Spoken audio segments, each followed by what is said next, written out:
அஸ்ஸலாமு அலைக்கும் வரஹ்மத்துல்லாஹி வபரகாத்துஹு. நாளும் ஓர் அமுதமொழி. ஹலீஃபா முத்து முஹம்மது ஹாஜியார் கூறியது போல், குழந்தைகளுக்கு லா இலாஹ இல்லல்லாஹ் முஹம்மதுர் ரசூலுல்லாஹ் என சொல்லிக் கொடுக்க வேண்டும்.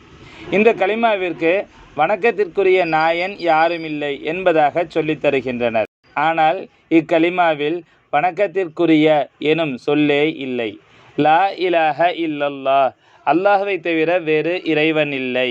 முஹம்மதுர் ரசூலுல்லாஹ், முஹம்மது நபி ஸல்லல்லாஹு அலைஹி வஸல்லம் அவர்கள் அல்லாஹ்வின் தூதர். இக்கலிமாவை சிறுபிராயத்தில் எப்படி கற்பிக்கப்பட்டார்களோ அவ்வாறே வளர்ந்தும் அதே கருத்தை தான் இன்னும் சொல்லிக் கொண்டிருக்கின்றனர். இதற்கு மேலுள்ள கருத்தை விளங்குவதற்கு பலருக்கும் விருப்பம் இருப்பதில்லை, முயற்சி எடுப்பதும் இல்லை.